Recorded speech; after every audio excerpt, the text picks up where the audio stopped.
it is ridiculous and it is against the laws of nature that we can have somebody sitting pretty who takes home more money than the credible entrepreneur who is doing actual production of goods and services. We always say it as it is. It is only in this country that when a thief is arrested, you hear elders from their tribe saying, he is our son and he is our thief. If you are deviant Yes. and I call you leader, probably you are already a leader, but you are leading in the wrong direction. We want to see the role of the youth Yeah. in the security, Yes. governance, Yes. and development. The youth that I meet and work with here, you know, we call them the millennials and X's and Y's, this and that. They don't necessarily want to live like their fathers and grandfathers, do business like their fathers and grandfathers. They're more independent, they're better educated, and they're the ones that are making everything move in this region. We look at the issues, we talk about issues that impact people's lives in Africa. The African peoples themselves continue to cheer bad leaders, and because they cheer them on, they continue to be misled. Let me ask you, doctor, would you rather be somebody who does not enjoy so much freedom but you are rich? Yes. Or you'd rather be poor who you are actually imprisoned by the poverty itself? My goal is not to come here and say, I want the majority ownership, I want to own this, I want to own that, I want to do this. My goal is we all make money and we're all happy, and I help build a big business here. Punchline is for Africa, with Africa, from Africa.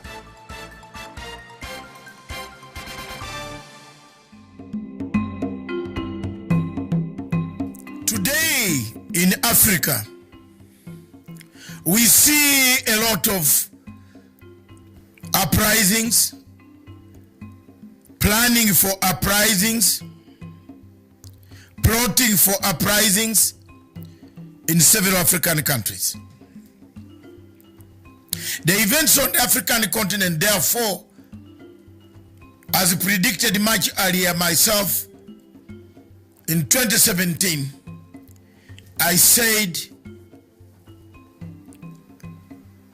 before 2020, 13 African countries would have undergone either soft regime change, soft coups, or violent regime change through uprising, which now seem to be real. The signs that and symbols that we see are the real symbols and the signs that more is to come against African governments. What do we do then?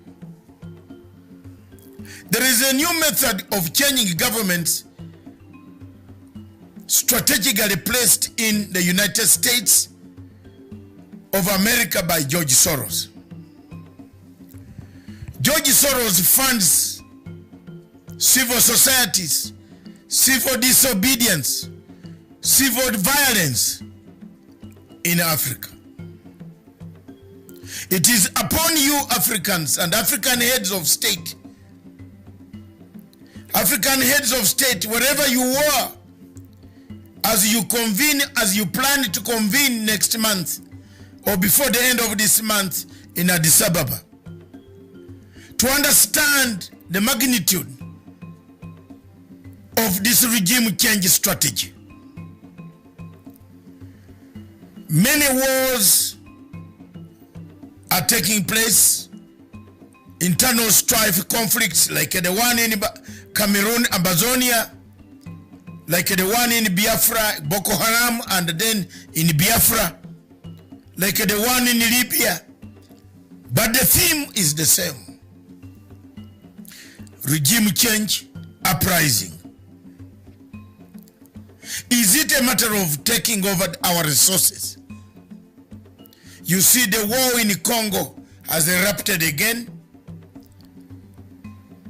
Unknown militias have arrived in Congo, restarted the war, and it is going on. All these culminate to one thing. Are we ready to be independent? As I said last week, had this week, are people in Africa ready to accept the results of elections? Elections everywhere in Africa are bringing the chaos we see. The people of Africa seem to be divided after elections or before elections.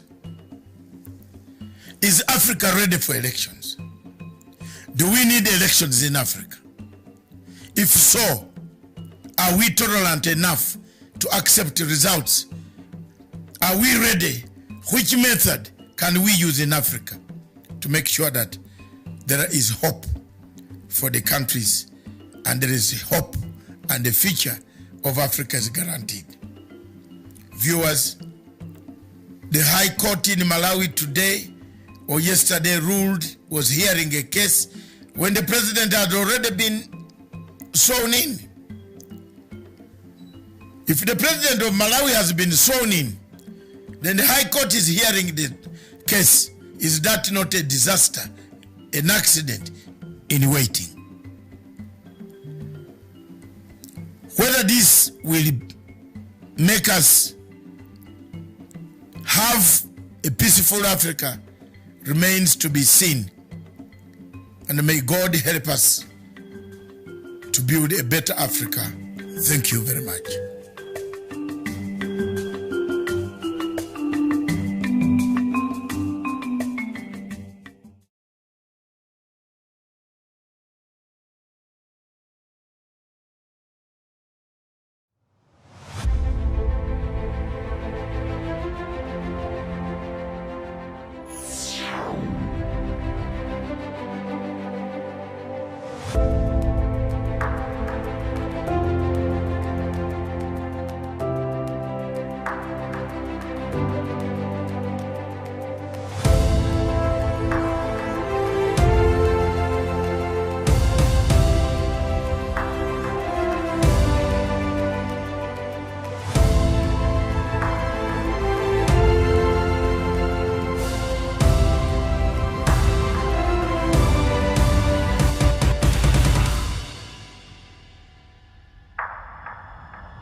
Good afternoon, good morning, good evening, depending on where you're watching us across the world. This is the Africa Showdown, where we get to look at some of the news making headlines across the week, and also as we get into a new week and what is making headlines in the recent times. Of course, we cannot forget the world is still mourning a person is considered to be an African hero, depending on where you're standing from, and others see as the villain that ever lived in Africa. But that depends on how much information and history you know about Africa. And so we're still mourning the death of a former president of Zimbabwe, President Robert Mugabe, and we will be talking about that in the legacy of President Mugabe and the way forward for Zimbabwe. But first of all, we'll have to start with Kenya, of course, and the legacy of Uhuru Kenyatta, and later on the Mao politics of confusion. It has become now a debacle. And with me in the studio today is none other than Dr. Matanga, and he will be leading the debate and the conversation for today. Thank you very much, Miriam. Good afternoon in Nairobi, and good afternoon in Harare, the capital city of Zimbabwe, formerly called the city of Salisbury.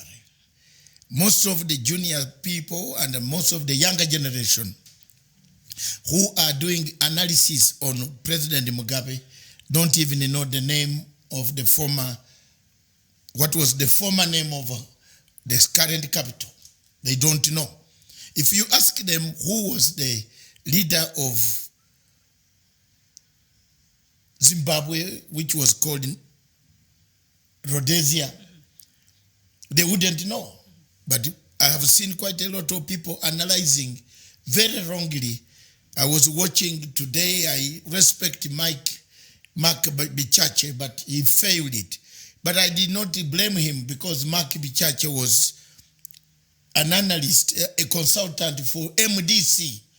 So he couldn't put Mugabe in the right picture of African hero.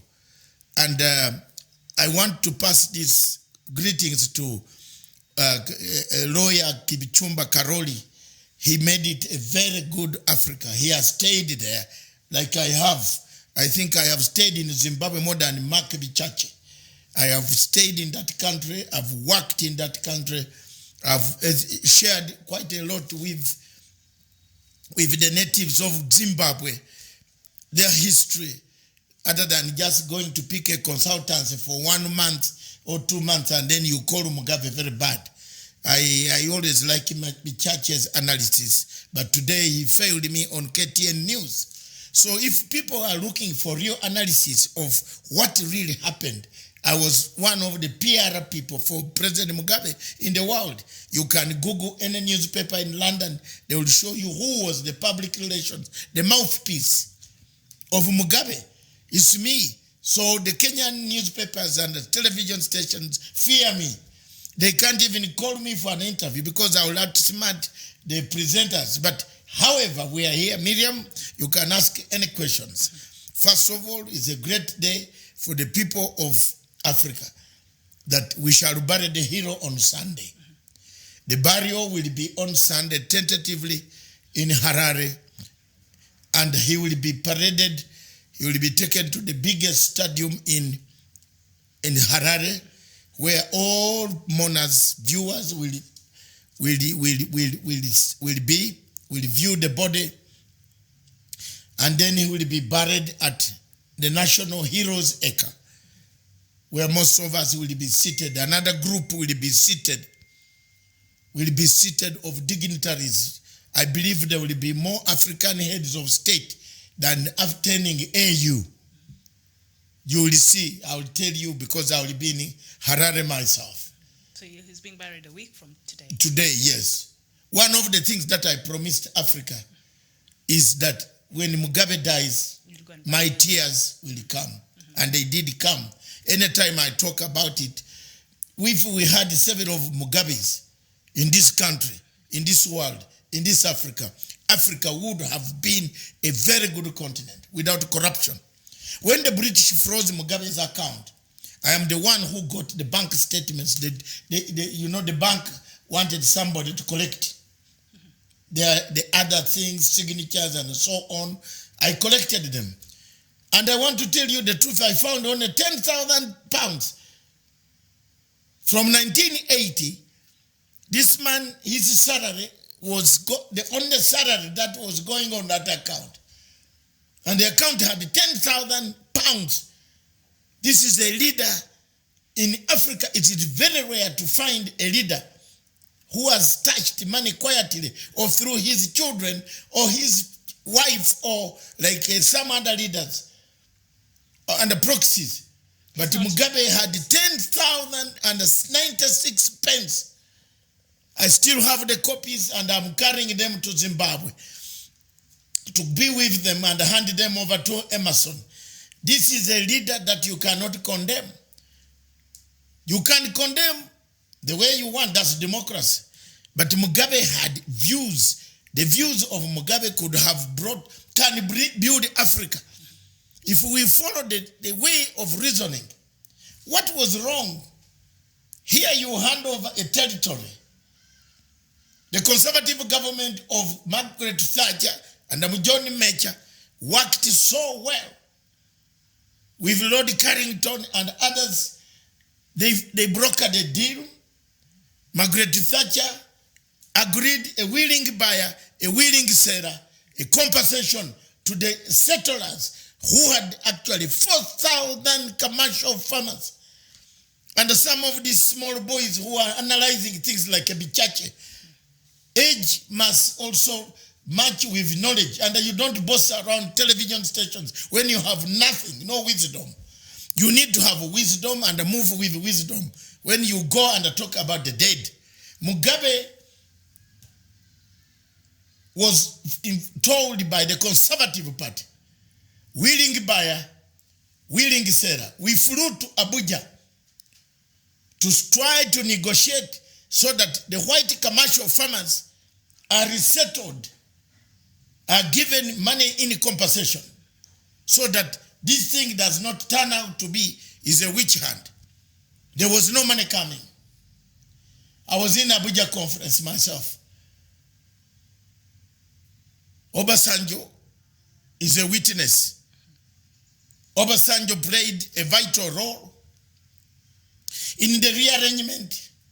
Mbeki Obasanjo, Dlamini Zuma, myself, as an activist, Zimbabwe was banned from anywhere in Europe. I actually became a de facto ambassador of Zimbabwe. Talking everywhere, in every conference I went to stop sanctions. While Morgan Changarai, Professor Walishmani Kube, Tendai Biti, Ibo Madaza, Nelson Chamisa, and Benson Sikala, all this walked around, moved around, traveled around the world looking for sanctions to kill their own country.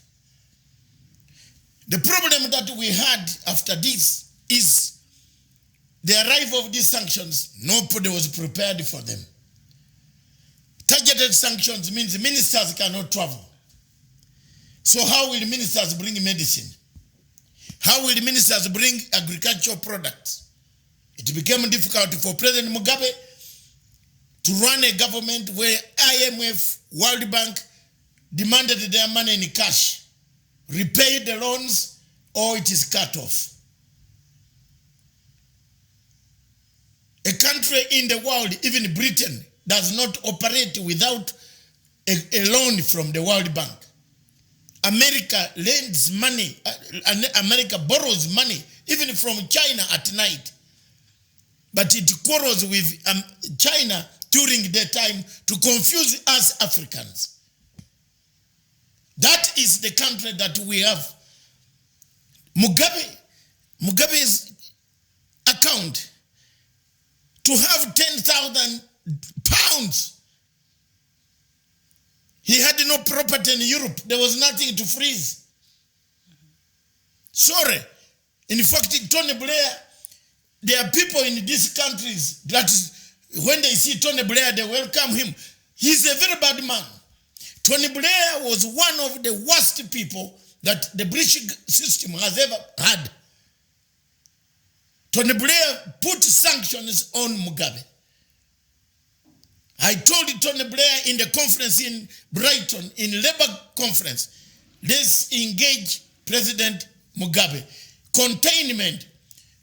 Britain had a containment policy. United States had a containment policy. The containment policy of both these countries failed the Africans who suffered from sanctions. Miriam. Yes, indeed. And I was just going through some of them. I think we'll go through them just now. Doctor, after his death, a lot of world leaders came out to give their messages of condolences. And as we talk about Britain, let me just read for you a message that came from the Prime Minister's office there in Britain. Of course, South African President Cyril Ramaphosa there joined the people of Zimbabwe to mourn their late president. President Uhuru Kenyatta of Kenya also there sending his message of condolences to the people of Zimbabwe and the family of, the late Robert Mugabe. But it is the Twitter. Do I have that here? I think I'll look for it from the office of the UK Prime Minister that really caught my attention, and it looked as though for them, I think it alluded to something like, now Zimbabwe can have a new beginning. It's like they're saying, Mugabe has died with the bad tidings that came for Zimbabweans, and now that he's dead, Zimbabweans can now start a new beginning. And I thought, it is a mechanism. I have been speaking here for the last 2 months about regime change in Africa. Regime change in Africa is instigated, supported, supplied by these same countries. Britain has left France to do the job because Britain doesn't want to have a direct confrontation with Zimbabwe. France pays all NGOs through George Soros Bank in Paris. George Soros Bank transfers money to NGOs. One of the NGOs that is actually regime changing Zimbabwe is South African Litigation Center, where Zimbabwean refugees work as legal advisors and co-outreach workers. I know their names. They transfer money to a bank of a general, a very serious person, a businessman in Zimbabwe who owns newspapers. This money is given to Chamisa and a group to this member, Emerson Mnangagwa. So the thing of the tweet from the Prime Minister's office does not shock you. Why? It doesn't shock you because these Western countries are out to finish all liberation organizations. And those in Frelimo, those in ANC, those in MPLA, those in SWAPO, those in ZANU-PF, those in NRM of that gentleman across, he's my president, stand on guard. I'm an African who speaks it as it is. Stand on guard. CCM, stand on guard. Tanzania. There is a plan, a master plan to wipe up all revolutionary liberation organizations, parties.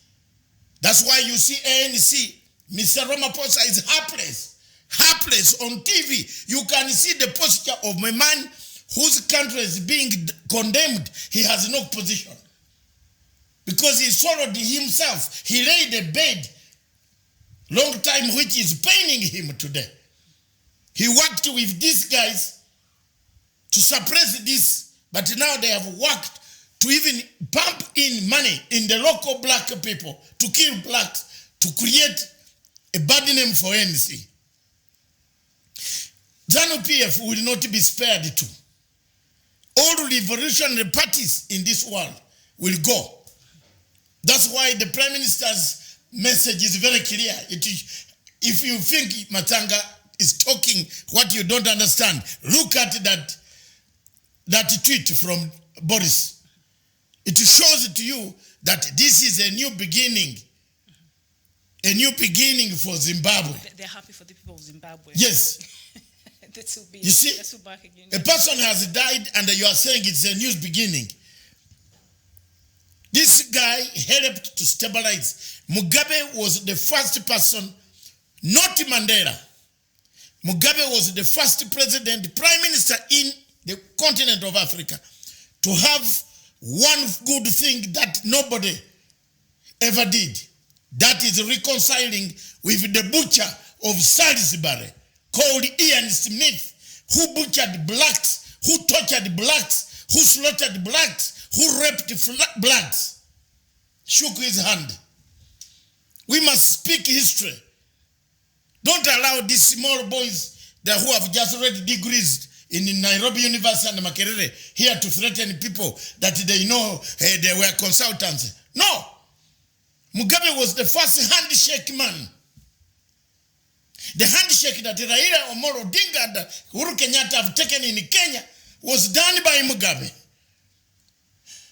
Mugabe reconciled with a butcher of Salisbury who killed over 1 million Africans, tortured while the world was singing. Yes. So is that not historic enough? Forget about Mandela. because he was under custody anyway. What could he do? He had to shake a hand. What could he do? Tell me. What could Mugabe, Mr. Mandela come out and do what? Mandela is the one who brought reconciliation. Which reconciliation? Mandela never brought any reconciliation. Mandela came out and he had to do the reconciliation. Mugabe's reconciliation was genuine from the heart. That's why you saw Zimbabwe rose from one country with the highest literacy in Africa. Every old man, every old woman in Zimbabwe knows English. Show me one African English language where people struggle to translate. In Zimbabwe, almost 95% of Zimbabweans are educated because of Mugabe. He inherited a social system, carried on a social system, did a handshake, reconciliation, a redemption strategy for this Southern African country. Give him a credit, number one. Credit number two, Mugabe moved, agreed. I want anybody who wants to challenge and say Mugabe was wrong, look at the Lancaster Agreement. Some of these small boys who run around that they're analyzing things on TV, they don't know what a Lancaster Agreement means. The Lancaster Agreement says you don't change a full stop, a comma, a plus, a question mark in the agreement until 15 years pass. Until 15 years pass. Count for me 15 years. From 1980 to 1995, 96. And that's when he introduced the we went back to Abuja. So he honored that. Yes, we went back to Abuja. Mugabe never abrogated the constitution. Mugabe never put a mark, a full stop, never removed. He allowed the 4,000 commercial farmers who had actually butchered people to continue with their farms. Is that a bad leader? Is that a bad leader? He had taken power. He could have abrogated the constitution and the Lancaster Agreement. He didn't do that. He allowed that. He moved on. And what Mugabe did was to honor the agreement. In 1995-96, we went back to Abuja. People to say, what do we do now? Margaret Thatcher had lost power. John Major came to power. John Major agreed to go ahead with the program of willing buyer, willing seller. I am now analyzing the historical events that led to Zimbabwe to have this type of mess. Not Mugabe. Look at it. Willing buyer, willing seller. John Major agreed. In Abuja, when I arrived at Abuja, they turned around. Then comes a monster in United Kingdom, my Labour Party. I'm a member of the Labour Party since 1987. Would that be Tony Blair? Yes, comes Tony Blair. This Tony Blair who's looking for jobs in Africa today. When I find him in Kenya here, running around the hotels that he's looking for a job. This is the man who brought the catastrophe that Zimbabwe has today. It's Tony Blair. Tony Blair, in 1998, the Labour Party which I campaigned for, in my Croydon Central constituency, you can check, I'm a member there from 1987. I became a member of the constituency delegation to the Brighton Conference. We won an election in Britain. Tony Blair and Claire Short, Madame Claire Short, caused all the problems that Zimbabwe has with Tony Blair. Claire Short wrote a letter, and I quote, it is in my head here. It's because she was also colonized because she's from Northern Ireland. She was colonized by the British. She wouldn't see any reason as to why she should compensate the colonizers who had colonized Zimbabwe. That was the end of the good Zimbabwe. People who want to know history, come to us. Zimbabwe started breaking up. The war veteran says we went to bush in Mozambique, Tanzania, Uganda, Nigeria, Zambia. We went to bush to fight. What have we got? Mr. Mugabe, you are aging. You are going to the grave. What shall we have? We have nothing. Christmas, we are in Harare. Easter, we are in Harare. If any holiday, we are in Harare. We are homeless. While 4,000 commercial farmers, white, not, and I repeat, 4,000 white commercial farmers owned 80% of arable land in rainfall areas A and B. And these blacks, 17 million blacks of Zimbabwean, by then they were 14. They were left to share land between leopards, lions, hyenas on the stones. If you call that democracy, thank you. Was that democracy? People look at that as Mugabe did the right thing for his people, and of course his characteristic defiance. That is something that President Mnangagwa praised, and he called him a national hero. Yes. And he's remembered especially. He is. If people don't want to bury Mugabe, President Museveni will bury him in Uganda. If people don't want to bury Mugabe, Magufuli will allow we want to tell the Western Empire, the neo-colonial empire that looks for fuel, oil, and other things and bring us wars, that we are ready to bury a hero. He's a hero. You can call him on anything on BBC. That's rubbish. But call us, call me. I challenge any Kenyan television to call me with any of their analysts. That they will see the showdown, to see the history that I know about Zimbabwe. Call me. Don't call me with a lesser brain. Call me with a brain that equates me. We can discuss. Don't bring in malcontents who are telling us lies. That Mark Bichache also, who worked for MDC, who propagated for sanctions to kill Zimbabwe, is also talking with a chest on TV that he knows more about Zimbabwe. Rubbish. We don't take prisoners. This is look, this is a design, and I've told you to remove all revolutionary parties. CCM, be ready. NRM, be ready. ANC, be ready.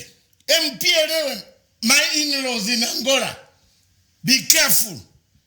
They are coming for you. Or Swapo, be careful. They are coming for you. Frelimo, be ready. They are coming for you. They want to get, they never forgive. That's why Boris has written such. Have you seen? Is that tweet a forgive?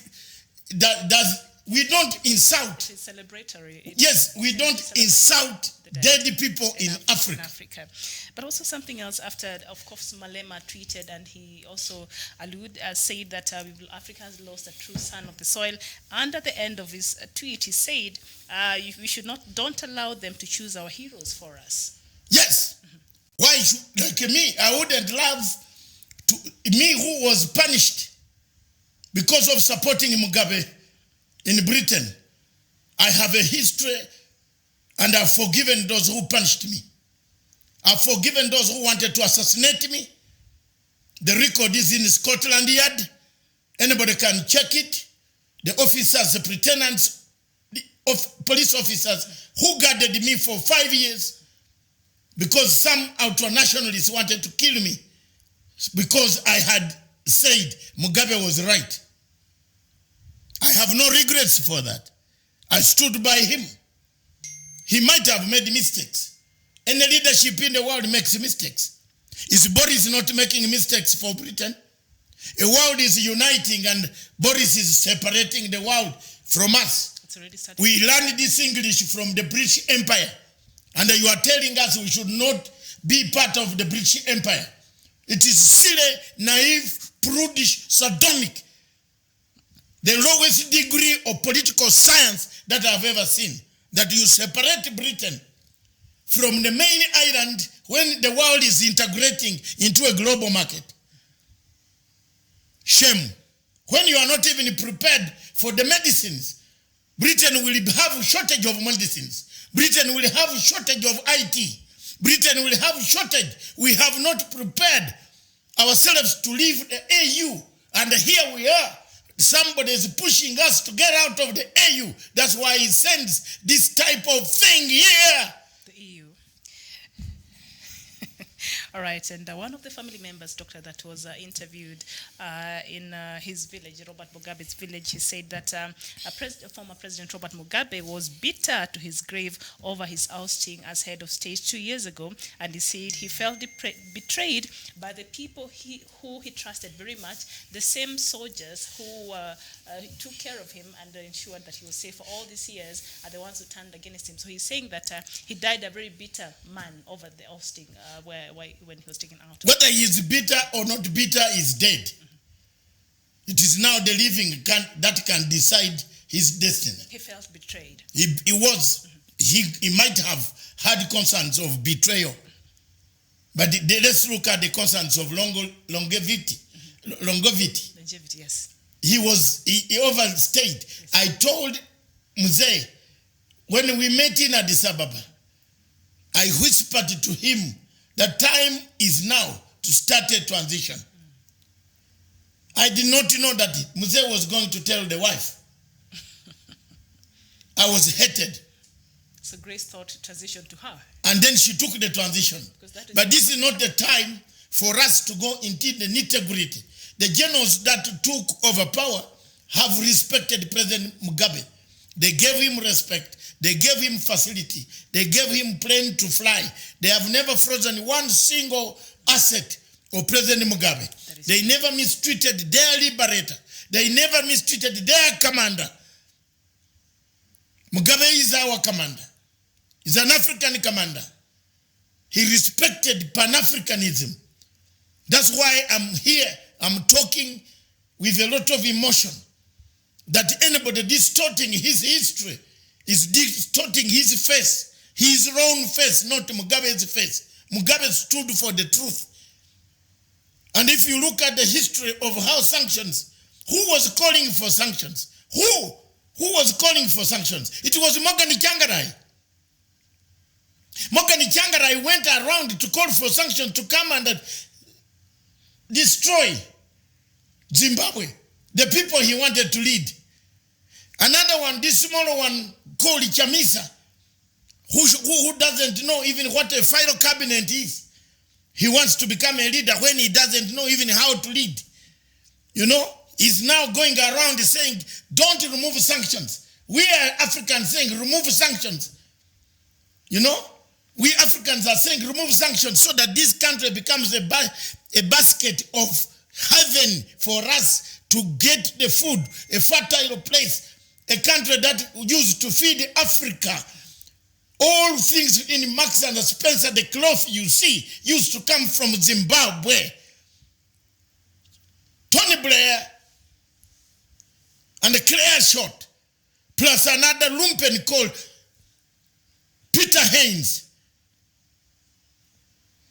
Let them listen to me. I'm a member of the same party. And another lady called Katie Hoy. These are the people who killed Zimbabwe. They started advocating for sanctions. They said they cannot compensate the white commercial farmers. The conservative government kept Mugabe. Why can't the people ask the question? Why the conservative government from 1980 to 1995, 17 years, Zimbabwe was the darling of the West. He was. The dollar was equivalent to a pound very slightly. Why? Dollar, yes. If you want to be a good student, listen to me. Don't listen to these mafikuzolos who trot around the television stations talking rubbish. All right, Richard Manyanga here saying it is Africa as a whole that betrayed Mugabe by only lip-syncing his ideologies with putting them in no practice. Imagine if the whole Africa and Marseille had said, we are going for land reforms, would the West have imposed whatever restrictive measures for the whole of Africa? I don't think so, but because Mugabe went it alone, they could isolate him alone using divide and rule tactics. So exactly. That gentleman is, you are right, my brother. Richard Manyanga, thank you so much. Richard, you are right. One of the problems that we have, while Mugabe was fighting for the land reform, Mandela made a terrible mistake. He said there is a dictator north of the Limpopo. Mandela left South Africa with poems. Instead of protected. Yeah, poems and what else? Poems. What did he leave? He left, you know, South Africa is another country we must talk about today. We have to. Now, have they stopped with the nonsense? No, even if they don't stop, now let them listen. Listen, they don't have doctors. Ugandan doctors go to help them. If these doctors leave, South Africans are less educated, lazy. You know, people don't tell these guys the truth. Most of them are lazy. They know how to eat meat. Let's go for nyama. That's all. They don't work. They don't go to school. All right. If we remove, and I repeat, if doctors leave from Uganda, from Nigeria, and they go back, South Africa, the hospitals where the people are sick, they are flown to South Africa. Who is treating them? Ugandan doctors. Show me South African doctors. Show me. They don't want to go to school. Even if they remove which schools, they will remain empty. Show me. But also because during the days of apartheid, so the black South Africans were not allowed to get the same quality education as the white and other races were allowed to get. But after they were able to move from that and actually liberate themselves and be able to access whatever opportunities. After it was over, what did they do? I think they're still stuck in that apartheid. Yes, that's why they are killing people now.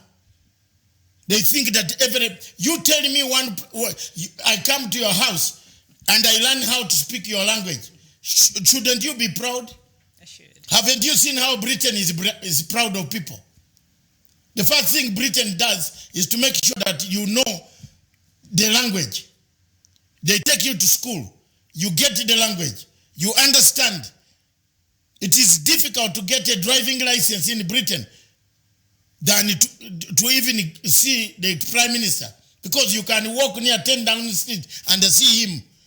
And they say, Mr. Blair or Mr. Boris, how are you? Your big head is very bad. But to get a driving license in the United Kingdom... That is too much democracy. Yes. You can go and stand at the terrace of 10 Downing Street. When he's going out, it's very accessible. you say, hello, how are you? You man with big head. It is very easy. But it is because people go there and learn English. They encourage you to learn, to resettle. Then when people look at the Indians who left Uganda, whom Idi Amin put on a plane for 72 days to live. Who is running British economy? Ugandans. Uganda Indians, we run the economy of Britain. The richest Indians are Ugandans. They're in every corner of Britain with shops. Have Britain thrown them out? Have they? What type of caliber of people in South Africa? I tell you, it starts with the ambassadors. Their system is so archaic. I don't want to repeat what I've repeated. You try to go to South Africa for a visa. Just a simple visa to go and visit, maybe even spend your money, which they need dearly. They will tell you, go and bring your dead father's certificate. So my father has died. Maybe he died when I was young. How do I bring it? his death certificate. Kevwe, Exodus Polanski here, you're saying you African leaders should please write books on the history of Africa so the younger generations of this great continent can learn her history and know our origins. So how much history do this younger generation, you mentioned that analyst who was in one of the shows today. One, not only them, I just, all of them were saying, oh, Mugabe is very bad. And they don't see this background. Especially the younger generation. Yes, yeah. They don't see this background.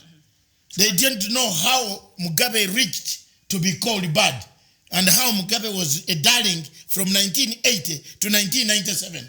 Tell me why. If you reason that way, balance, was Mugabe bad in 1995? No. Was the economy of Zimbabwe bad in 1996? No. Where did the economy go wrong? After the sanctions. Yes. And Zimbabwe is one of the most sanctioned countries in the world.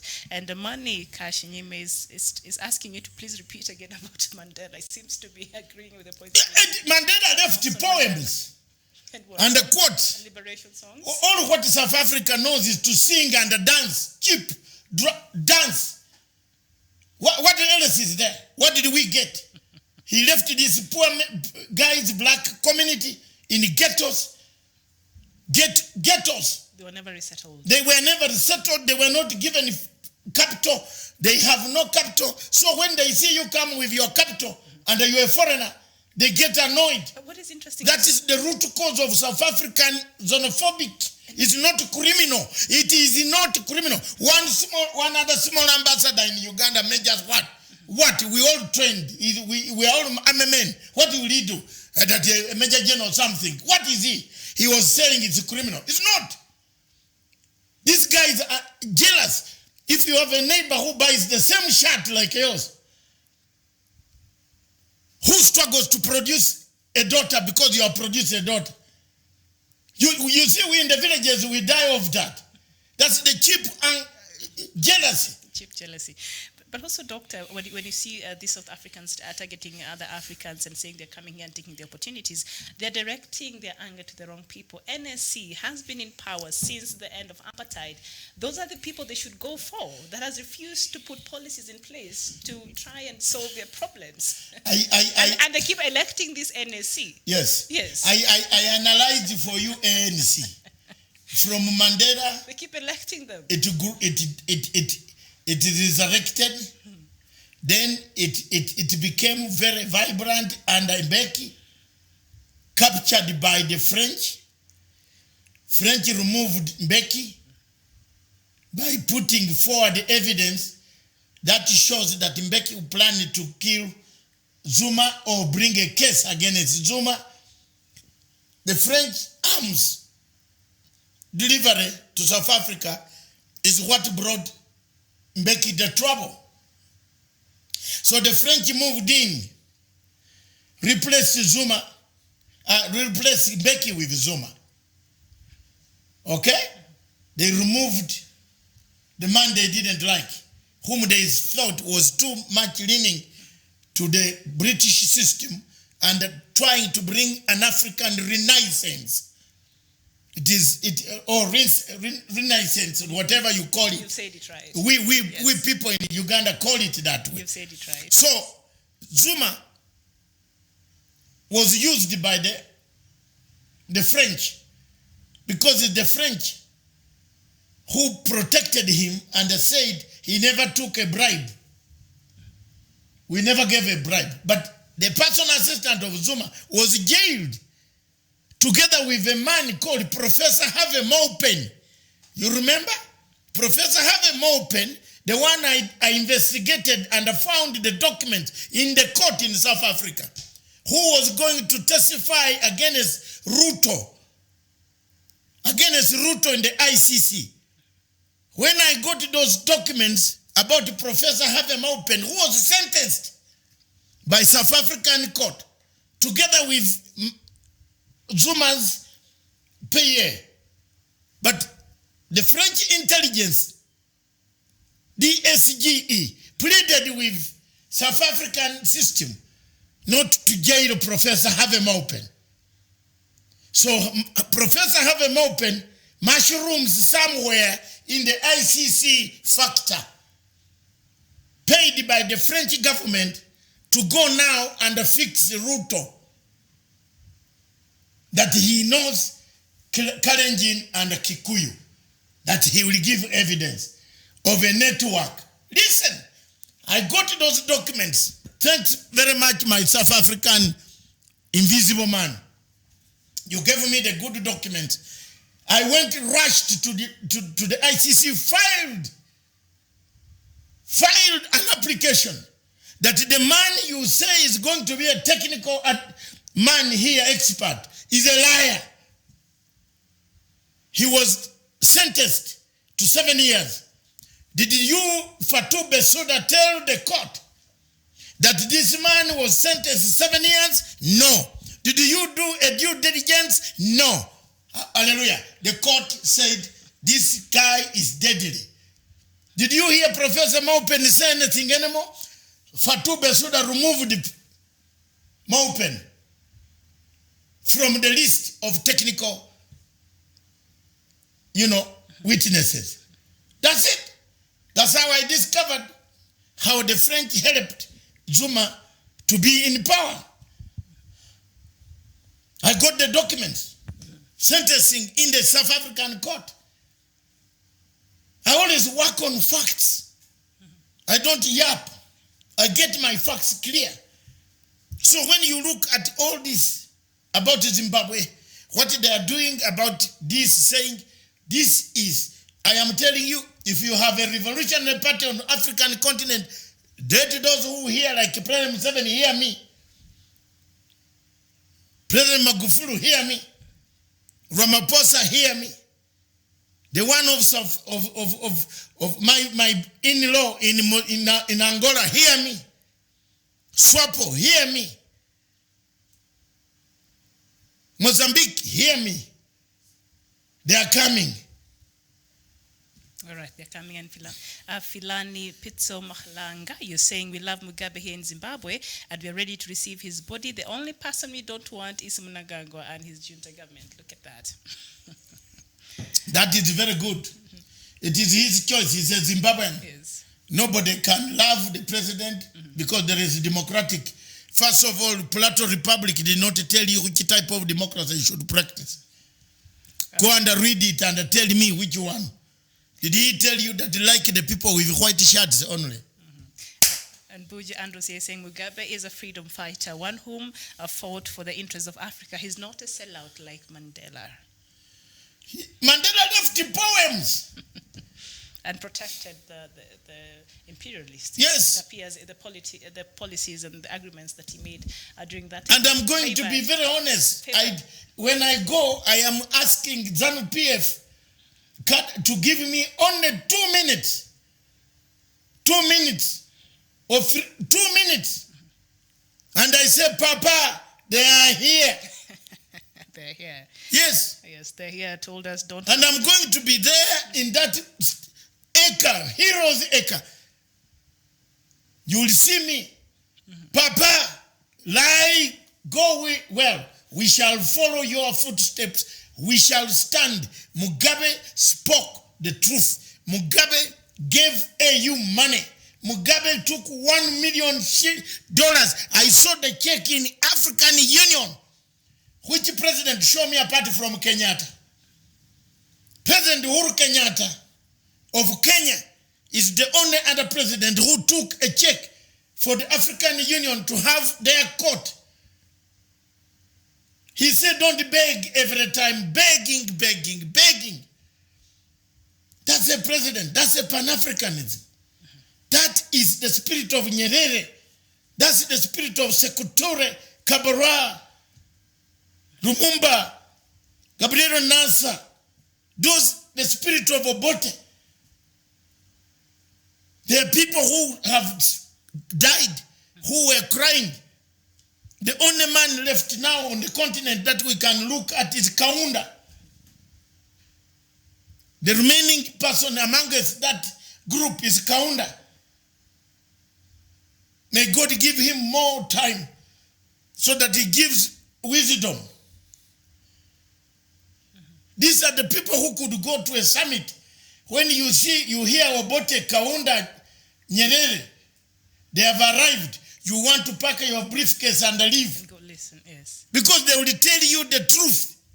It's not like these African leaders, some of them fear. Very cosmetic. And Mudhara Tindo here saying, President left us as world citizens and educated, our hero, our icon. And there's something else I think I quoted. Thank you very much, Tindo. Yes, Mudhara Tindo. Yes, they are very, you can't go, let me tell you, you can't go for an interview with a Zimbabwean and you pass. They're very smart. Especially when the interview is in English. It is Mugabe. It is Mugabe taught them in school. Built schools, built hospitals, built hotels. And you can't go on and saying this man was bad. We should trace where we went wrong. Where we went wrong is Claire Short, Tony Blair, Peter Haynes, Katie Hoyes. I will name them. Some of us in the Labour Party in Britain disagreed. When I see Tony Blair, I saw Tony Blair sometime during elections here looking for work. I told someone that, Your Excellency, Mr. President Kenyatta, be careful. Because if Mugabe was around, he would not even accept. He wouldn't fly to Kenya. I'm telling you. Tony Blair messed Zimbabwe. The blame that you people have put, it is on Mugabe alone. Yes, there were land invasions. There were two options. Either you allow these guys to go on the land, or they overthrow you.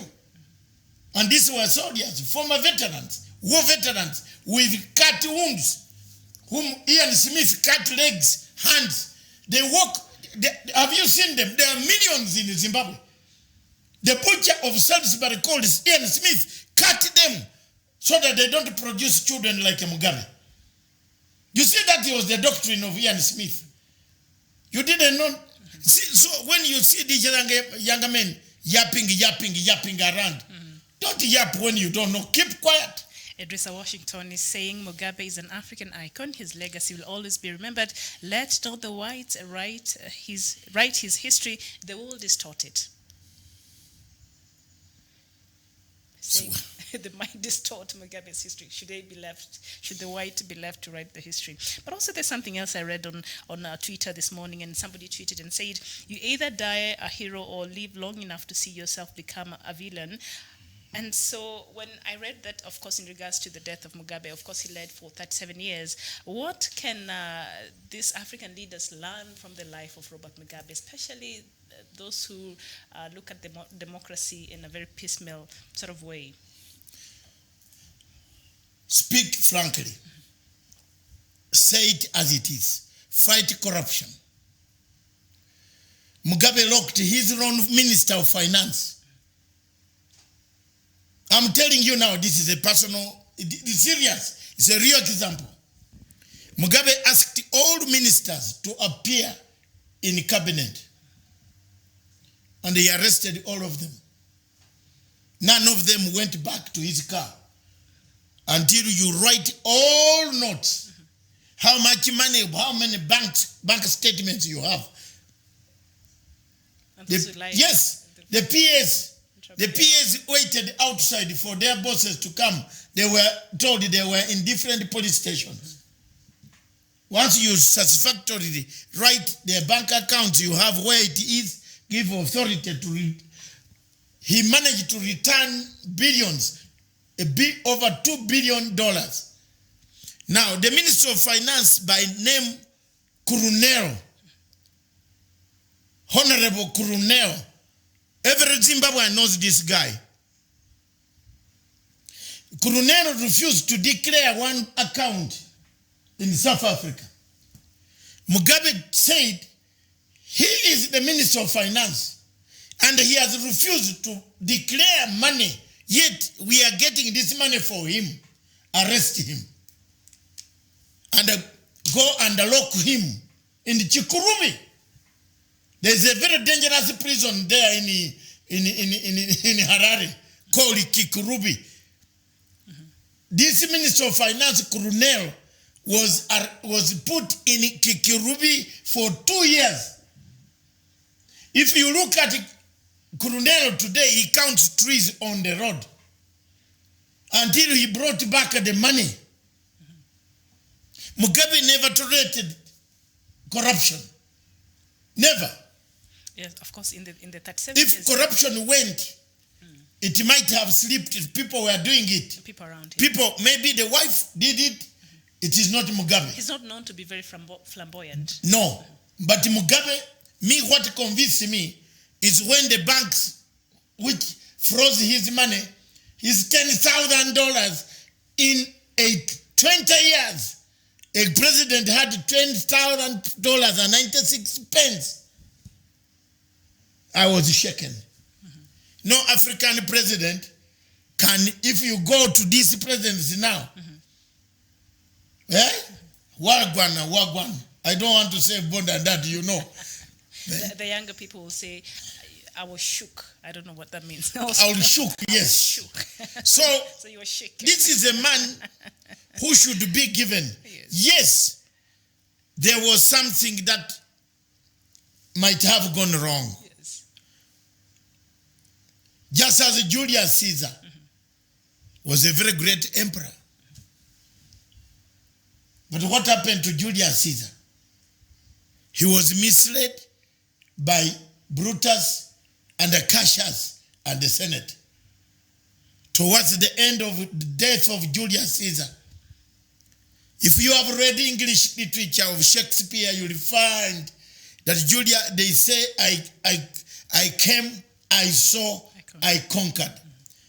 It was Julius Caesar. And Mugabe came, saw, conquered. He conquered the white minority regime of Ian Smith, put it to the dustbin of history. And they're still angered about it. And then later on turned the right hand to shake hands with the butcher who had killed. Not everybody was happy. Nkomo was not happy. Joshua Nkomo was not happy. There are people who talk about the deaths in Matabeleland. I want to dismiss these ones again. An insurgency is an insurgency. Joshua Nkomo was not happy with the death, with the signing, with the Independence Pact. In Lancaster House, he was not, and let people get it very clear, some of us were in government. We are working at that time. I was working in Obote government, in the office of the president, monitoring events in the world, not childish. 1980, I was working. Miriam, look at me. I was working in office of the president, with the president. So I'm talking with authority. Some people have never worked with a president. They just ba. So we monitored. Nkomo never wanted to be part of the agreement at Lancaster. So he went back, brewed an uprising. That country is divided between the Ndebele and the Shona. Ndebele are the minority. But the distinction in language and speaking, the Ndebele are closer to South Africans in Natal region, the Zulu.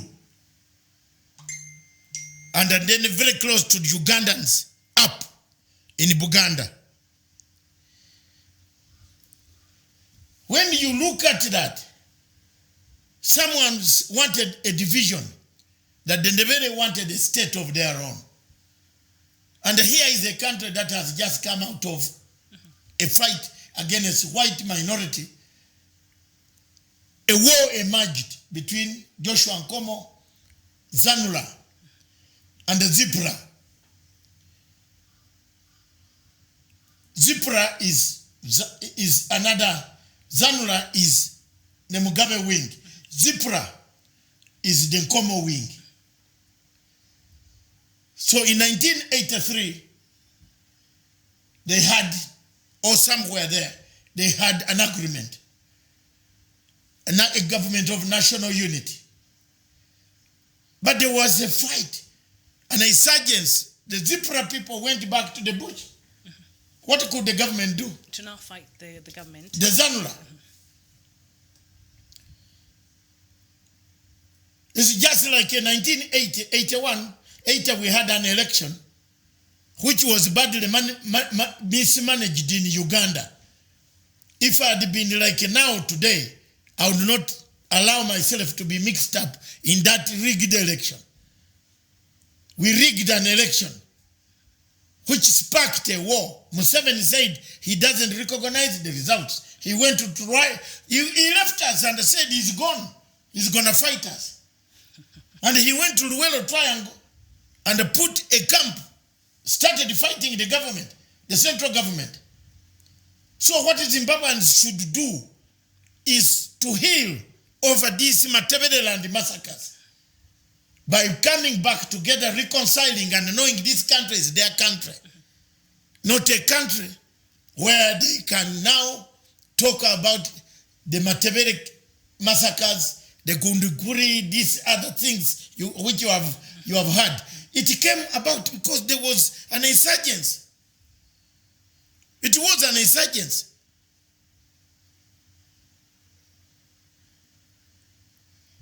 This Ian Smith, this Chitepo. You know? I know them by face. How many people have been killed in Dar es Salaam? Mondlane. The Portuguese sent a letter bomb. Pap, it killed him. All these younger men should learn history first before they go to TV. So this was a very dangerous situation where you had to choose to control a government, sustain a government, keep a government in power. So these killings were not intentional.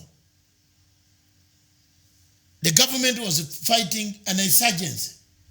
What Zimbabweans should do now is to heal those wounds and move on as a united country. Like we Ugandans healed the wounds, 34 years of President Museveni. People have forgotten about the Luwelo Triangle. We shook hands. The northern Uganda conflict was so sharp. It took Museveni 22 years. Some of us came in, we helped him. It is over. The nation moves on. The northern Luo people have come back. They are growing. Their land has a lot of minerals, a lot of rice schemes, a lot of sugar, a lot of so many things. And the people are running there to buy it. That is what I wanted to see. I have a legacy. I can see it. Even if I go down today, peace has returned in my country. I achieved it. I have no regrets. All right. Oswald Moore, here you're saying the Africa rock has fallen. He will be forever missed. Africa leaders today should unite more than before and uphold the spirit of Ubuntu and against the mechanisms of the West. Machinations, I think, of the West. Yes. So it's Oswald is saying it is time that we united as Africa. With all this division that is being planted across Africa. That is true. That is true. It is time that people saw. Because, you see, the rest of the world is going back to its cocoons. People, after exploiting us minerals, they ran with all our minerals, and they remained, Africa is hollow. You can see the problem which you have postponed asking me of between Somalia and Kenya, because you have been having very burning questions which we have not exhausted. It is minerals. If you look at the people who knew what was under Somalia, these are the same people who have gone and mortgaged Somalia to the Texas in Chevron oil. We are just now fighting a war we don't know. You see? These are some of the hazards of Africa. Actually, it is true Ubuntu is used, but Ubuntu is not practiced. The only country in Africa that practices Ubuntu, Tanzania. That is true. There is no tribalism there. There are no people talking about tribes. But when you go into some countries, thanks God for us in Uganda, we have actually done a great job. We have criminalized tribalism. Thanks President Museveni for doing us a favor of criminalizing tribalism. And Otafegia Kwaku Obi, you're saying, rest in peace, my hero. You fought so much for African unity.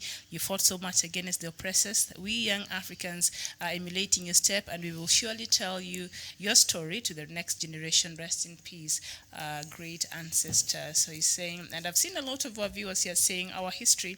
Buju Andrews is saying, you're responding to Nasi Konzu Peters, and you're saying our history can only be written by us. It is time that Africa started to tell its own narrative. By us, I hope he doesn't mean by us, no, Zimbabweans. By us, Africans. Okay. Yes. Don't say Zimbabweans. Because one of the problems which Mugabe never allowed is for you to discriminate another African. I swear no. Mugabe never allowed that at all. At all, at all. He never. And that's why you see Jonathan Moyo fell out with Mugabe for the first time. Because Jonathan Moyo tried to bring in discrimination against me. And Mugabe was not very happy. And I told you will fall.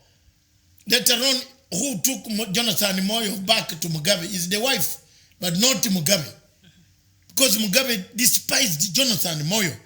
Moyo had another attitude. A different, you see, Moyo is a separatist in heart. He believes in separating people. That professor you see there. Despite the fact that he studied outside on scholarships of other countries. You know, South Africans have, this guy is in the South amusing me. They studied on our scholarships and then they turn around to beat everybody in Africa. Moyo has got the same habit like a South African goons. That Jonathan Moyo, you see, the one you are giving sanctuary here in Kenya. He has a very bad heart. Did you see his tweet morning, President Robert Mugabe? Very, very bad heart. He can actually, that guy, if he ever gets power, very few Africans can go and stay there. Despite the fact that he has married from Kenya, he hates anybody. That's why he targeted me. That is Jonathan Moyo. He has that. Have you seen the goons on South? Moyo, if he was not educated, he has that. Moyo is the one who made all these Zimbabweans to run away from Zimbabwe. It's not Mugabe, it's Moyo. And we should not forget that. We should not blame Mugabe every day. Blame Moyo. Jonathan Moyo brought IPOA laws, very dangerous laws, that could not even allow journalists to go and fly. I'm so shocked that now white British journalists run to Moyo for interview. The irony of it all. And Ponsa, you're saying if there are past leaders we should be proud of as Africans, then we should speak of Marcus Malcolm, Stephen Biko, Patrice Lumumba, Thomas Sankara, Gaddafi, and lastly Robert Mugabe. You're saying the last tweet, Oswald Mura, you're saying up until Monday, today Moyo never changed. He's still after President Mugabe. Exactly. Mnangagwa, yes. Moyo, anybody harboring Moyo is a very bad person. I'm telling you.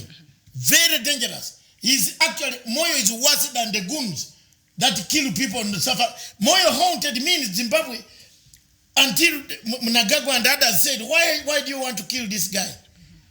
He teamed up with Goche, Bonyongwe. They killed people. They are the people who made the people, not Mugabe. We don't want to heap lies to Mugabe. Mugabe never ordered for people to be killed. It is them, this group. Even Moyo today is tweeting what? Crocodile tears.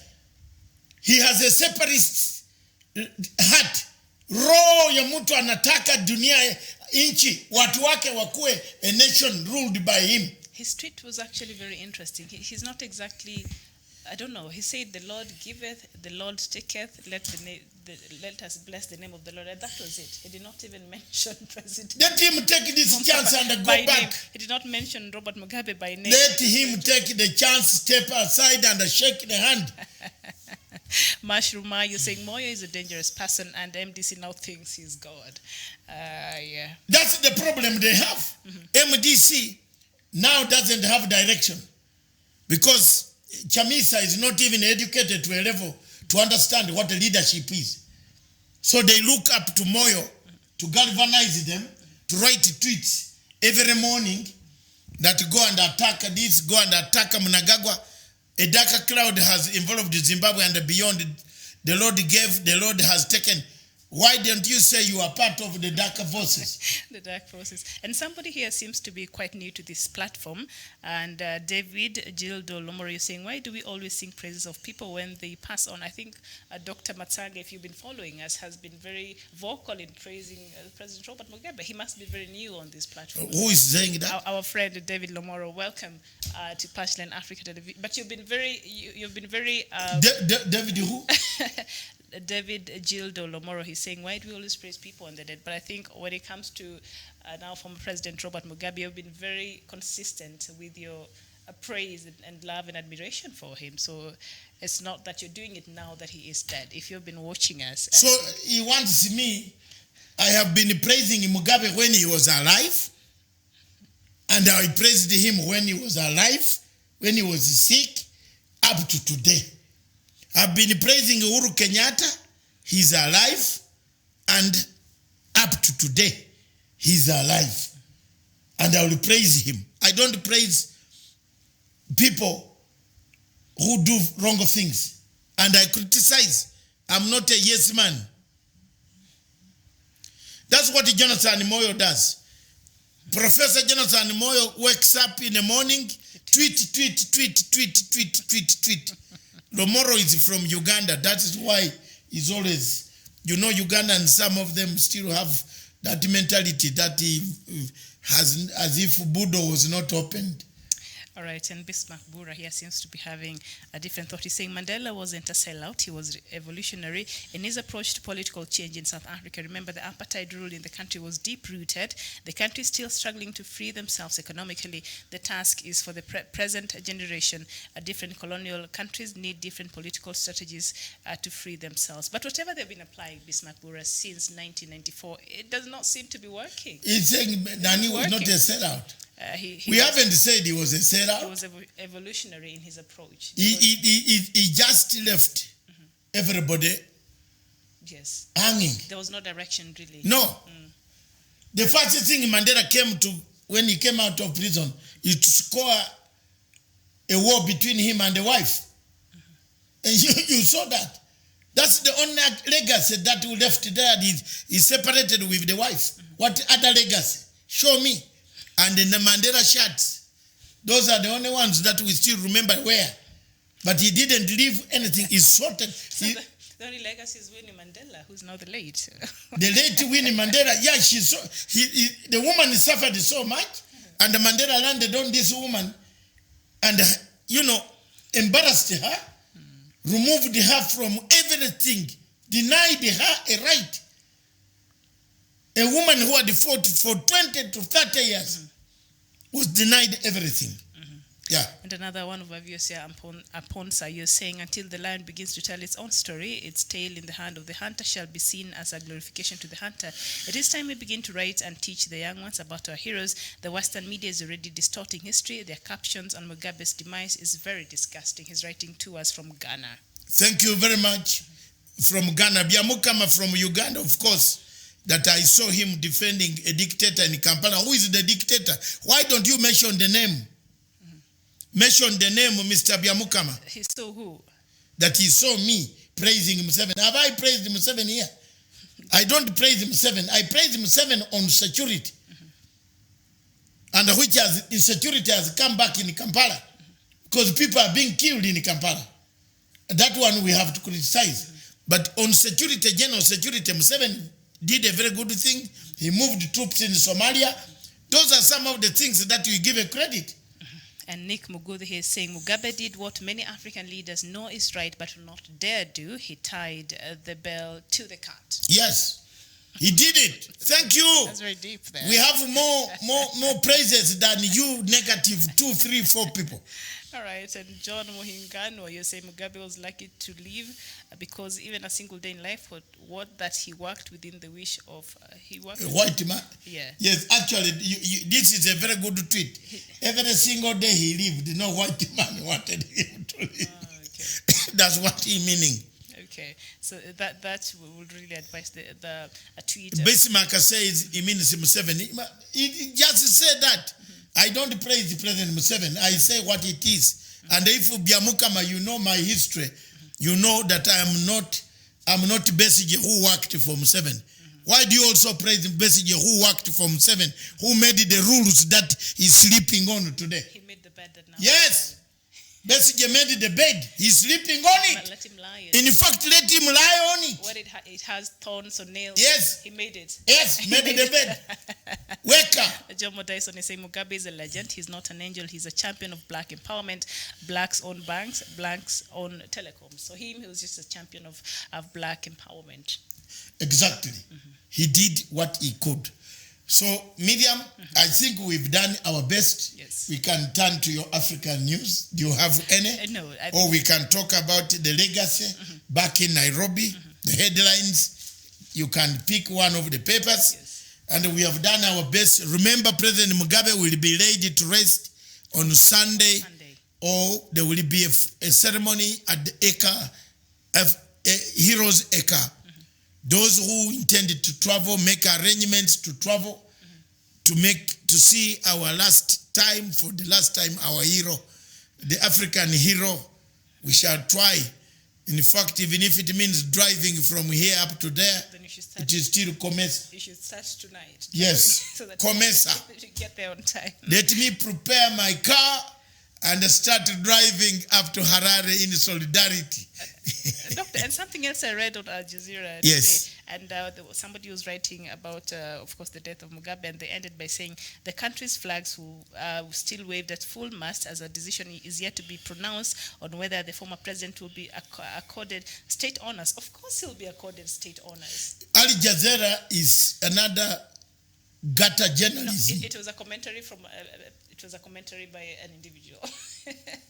Yes, they allow very terrible journalism. But of course, like that is not even something that will be subjected to debates.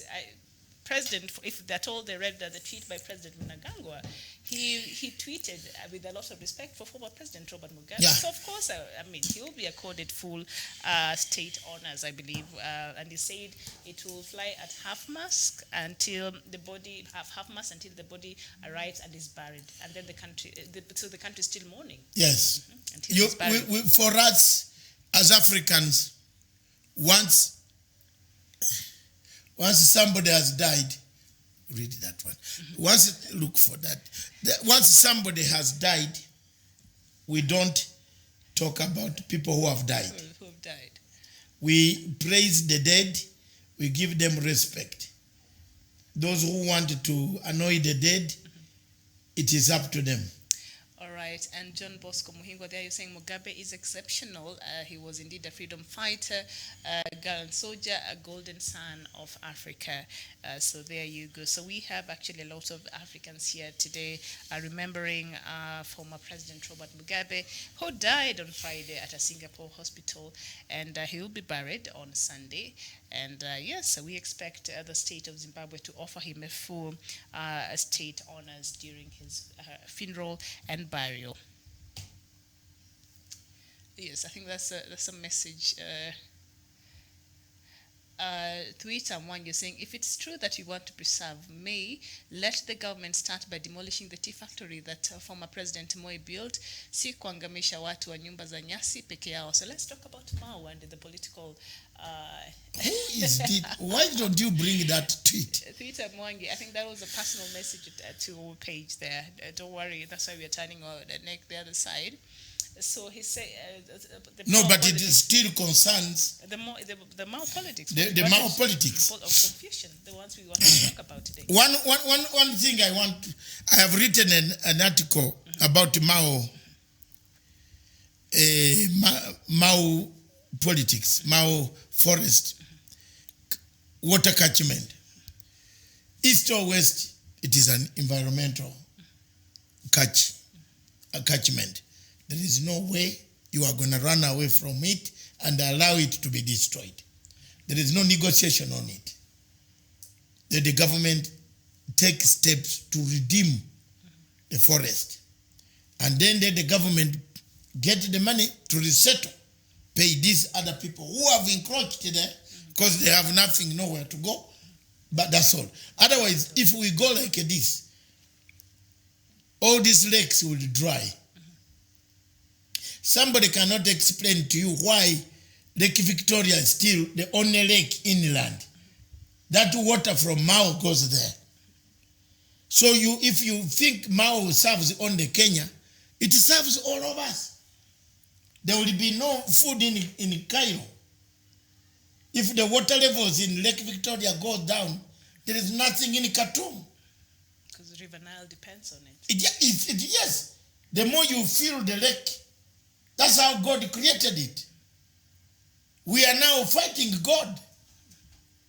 People have started fighting God. Going up where God said don't go. We are now getting diseases that we can't solve. Because we even now fly, soon nobody has tried to fly to the sun. Because but I think in 20 years to come, there's no land in the sun. And it's not very hospitable. You see that? Yes. So let's not fight God. Mao Forest was put there, reserved, left for God, by God, such that water can be generated that can feed the rest of this whole place up to Tanzania. Serengeti rivers are drying, you know that. The animals this month were not as, it was not the rivers, they showed you the rivers becoming dry. There's no water.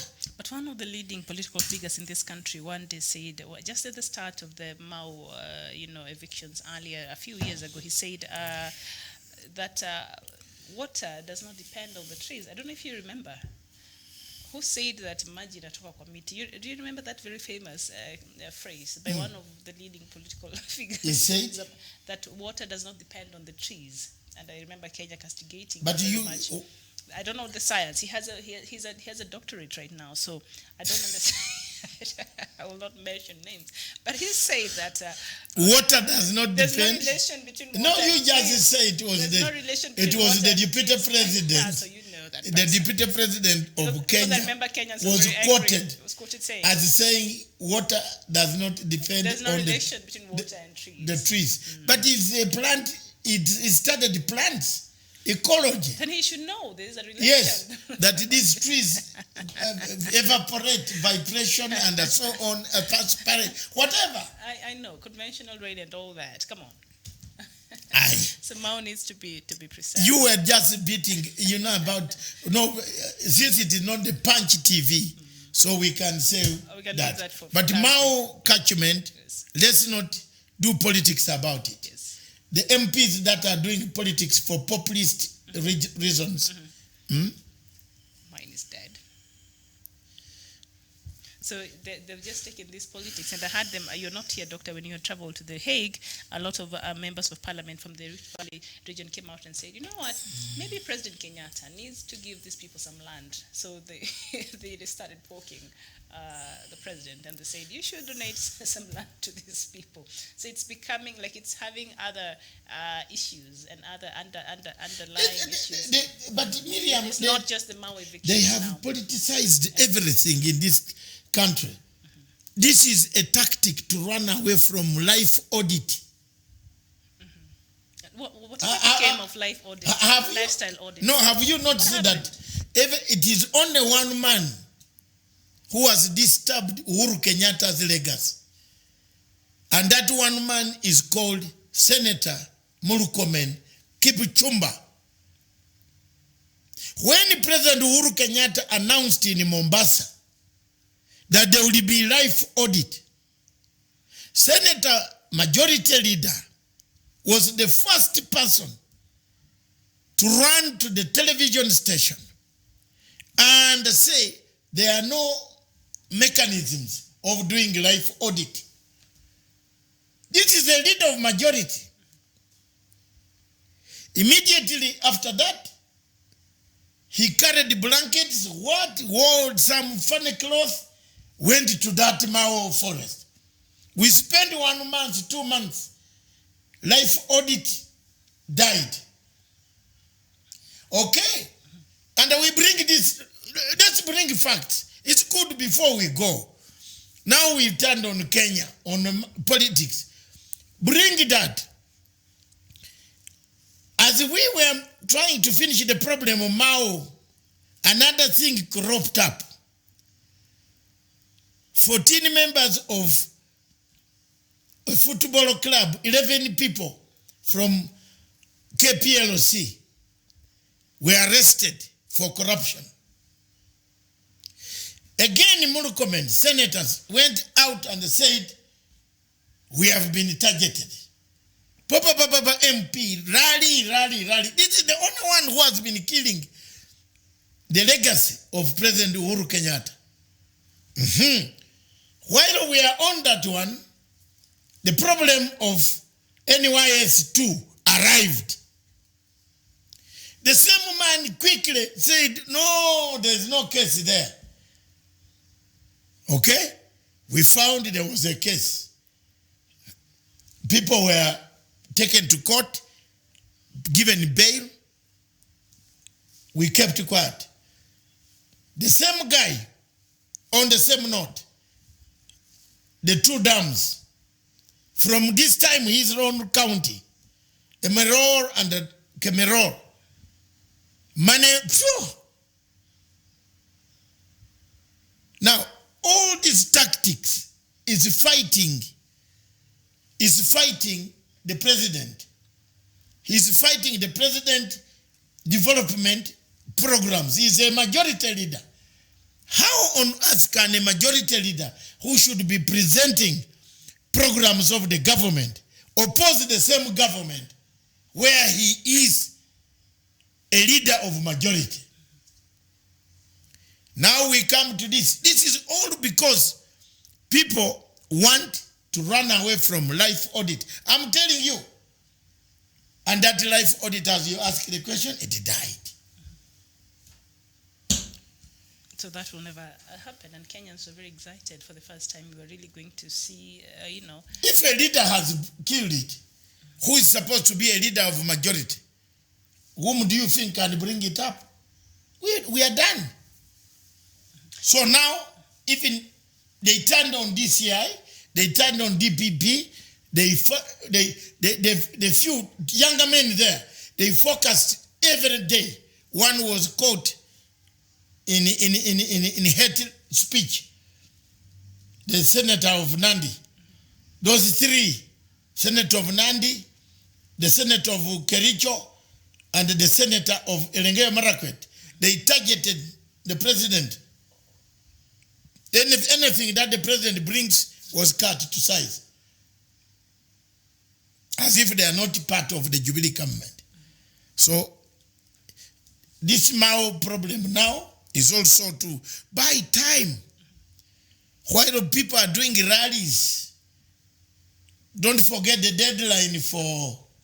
Have you attended one of the rallies? No, I'm always busy. I wish we attend the last one. I'm told after the rally there's huge ebesha. Hey! Someone was telling me yesterday, I said, what? But you have to be thanked for attending the rallies. You have to be thanked for attending the rally, no? Me? I'm saying if you attend, then it's a way of people go with motorcycles to attend the rallies. No. new ones. Oh, new ones. Okay. Cement, iron sheets. Hey, people are going to build houses. What? Nails, boots, shirts, shorts. Why? You are you. So Kenyans are given these things. Those who are attending the rallies. The rally. No wonder the rally is big, because if you have had a message that there is iko ebesha katu kadoko katakuja. Kitu kidogo. Yes. And don't forget what is making people attend. And why we continue with politics. The deadline of 30th. Yes. Of this month. Yeah. All their 1,000 shillings. After. So we, even when the president said no rally, I got this. I sat in my bed and laughed. What? Thank you very much, viewers. Miriam, unless you have something else. Today, that is the match we've talked. We are mourning our father, the great African hero is gone. May God help stay on keep his family and keep the people of Zimbabwe. Long live Robert Mugabe. Long live African freedom. Long live the people of Africa. Back to you, Miriam. And for us here at Punchline Africa, just keep it here and we'll keep you up to date on the new developments and in regards to the death of President Robert Mugabe and all the other plans that are underway and any other news across Africa that it's always a pleasure to share with you. And tomorrow we'll see the latest from South Africa after the xenophobia. What next after what happened in South Africa? Will they stop or will they continue maiming other Africans in that country? And what will be the solution? And has Africa really in South Africa, have they really gotten out of the apartheid mentality? And so, or is it apartheid still haunting them? And that's why they find it very difficult to be accommodative of other people. And they are, meeting them with the same brutality that the apartheid regime had on them. So tomorrow, keep it here for another edition of Good Morning Africa, 11 a.m. East Africa time, and we'll bring you the latest from the continent. But for us here, this has been Africa Showdown. My name is Miriam Ogutu, and it is bye-bye for now. Thank you very much, Miriam.